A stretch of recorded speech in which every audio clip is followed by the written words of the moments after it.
Hi, I'm Mike Castiglione. I'm speaking with Delphine Forma. She is a senior compliance manager at BitMEX, a crypto derivative exchange.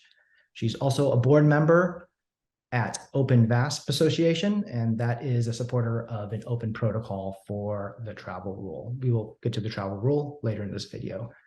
We're going to talk generally about how crypto startups can build compliance from their inception. Hi, Delphine. Thanks for being here. Hi, Mike. It's a pleasure to be here. Thank you for having me.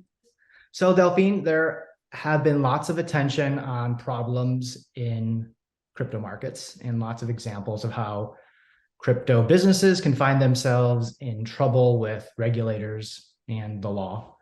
So you've held compliance roles across tech and finance. So at a high level, how can crypto firms build quickly and also make sure they are instituting proper compliance and risk management? Like in other words, what's the balance between being innovative and investing in compliance?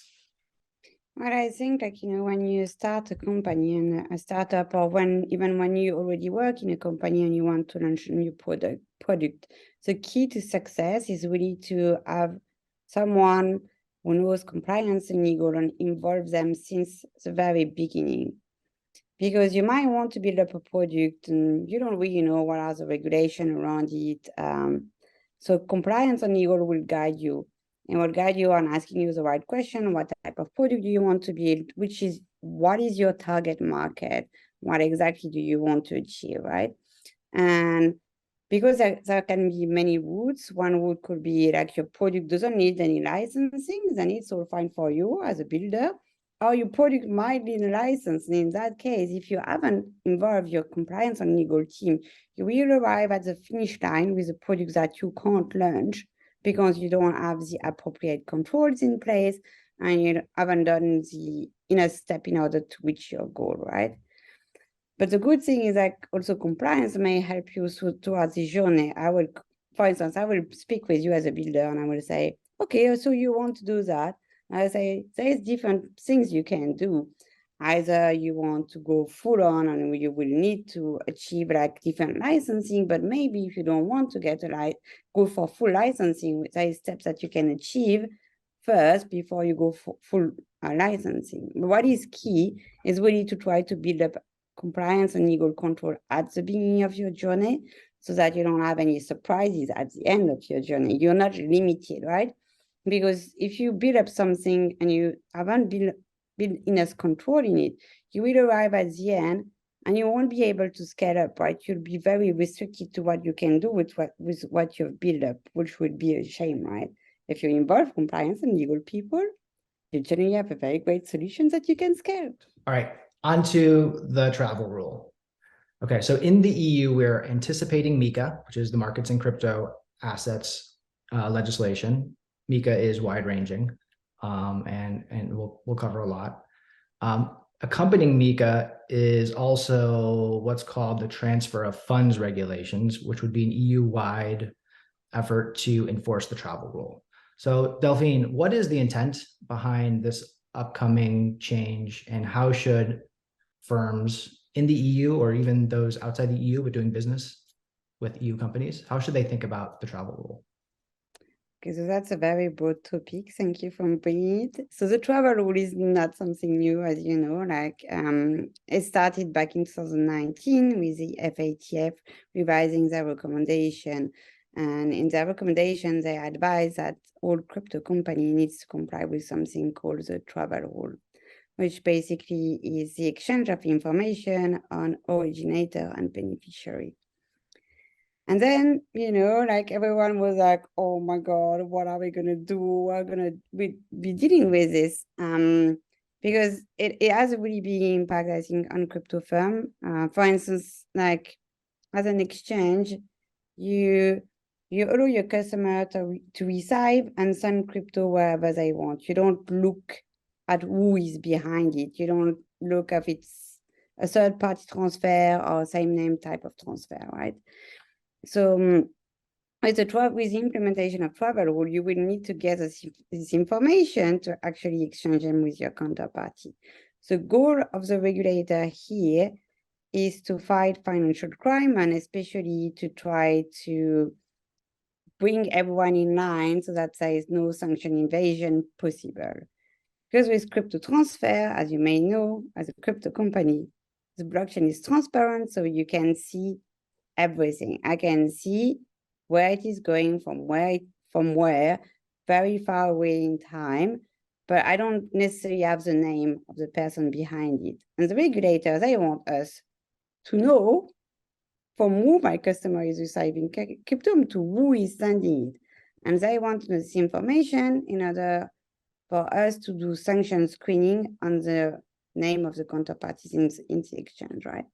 So that's the goal of the regulator. And I think this requires a lot of time, because then when you have your plan, you need to go to your management and say, okay, guys, this is coming. I need money. And this is why I think we should solve the problem, because the thing is, like, it can really impact your business very strongly, because maybe you are in a jurisdiction outside the EU and you don't have to comply, right? But your counterparty is in the EU and they have to comply. And here you have a problem, because your counterparty is going to tell you, if you don't comply and you can't give me the information, I'm going to shut off all communication with you. And this will impact your business a lot. Like, as a compliance officer, I'll say to my management, well, if we don't do it within 2 days, we lose a lot of business here. It's a big counterparty and we're going to lose business, right? And this is why you really need to be prepared not to lose any business first, because, you always need to have a balance between business and compliance, and also because at one point, even if you're outside the EU, you will have to comply, and you will be forced to comply in a way or another if you want to keep your business running, and if you want to keep having good partners and building partners too, right? Yeah, that's a good point about compliance with your counterparty, because in MiCA, there's language about EU regulators creating a list of non-compliant crypto asset service providers, CASPs, and like, seems like you do not want to be on that list. Yeah. EU is a big market, right? And again, it's going to be a market that is setting standards. Yeah, exactly. So that's why it's quite important thing to get on it as soon as possible. So okay. Recommendation, just go into it. Another benefit of being an early mover on all this. Okay, so Delphine, final question. A goal of the industry is to make crypto markets, more trusted, make them safer for all participants. What can the industry do better, and what can governments do better?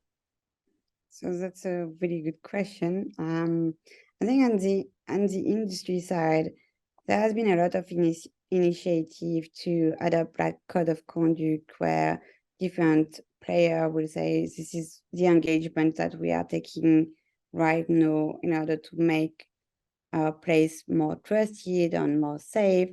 This is the kind of control that we're going to have in place. But I think really from the industry point of view, we need to be stronger into all controls around customer protection. So this means like segregation of account, right? Don't touch your customer money if you don't have the appropriate licensing, if you don't have the appropriate risk warning. Also be careful on how you communicate. We need to be careful as an industry how we communicate to our customer. Like financial promotion is going to be a big topic in the UK. Mm-hmm. But like really for me on the industry side, I think what is very important, like this is the classic thing to say, is like do your own research. Also, like as an industry, there's a lot of things we can do better to improve customer protection. Yeah, and it's an inherently global industry, a global technology, and doing kind of government regulations in a piecemeal fashion could lead to reinforce this idea of regulatory arbitrage, where companies kind of hop around the world. So we're seeing a bit more coordination, or an intent to coordinate across major economies. It would be, for me, it would be very nice that there would be only one regulator.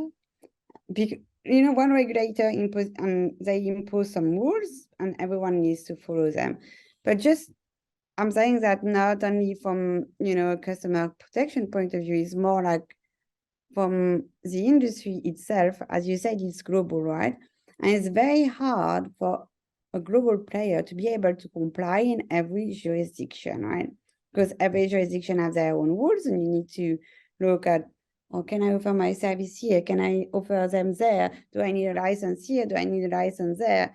And crypto is global, and it's born global, right? It's not like a bank that has started in one country. Crypto and technology is born global, so you need to be able to navigate this landscape, and it would be so nice if there will be one set of rules applying everywhere. Yeah, and I mean, businesses and governments have done this before. Auto industry, telecommunications, the internet itself. There are global standards where you can kind of hop around the world and expect certain things about how to run a business or what the tech specs should be. So that's a really good point. Yeah, I'm really looking forward to have something like that in place. But I think we are kind of far away from that, but let's be hopeful. Okay, we covered a lot. Thank you, Delphine, for sharing your insights. For our viewers, please learn more at eventus.com. Follow us on social media. And as always, send us your questions and comments. All right. Thank you, Delphine, once again. Thank you, Mike. It was a pleasure to speak with you. Thank you. All right. Bye-bye. Bye.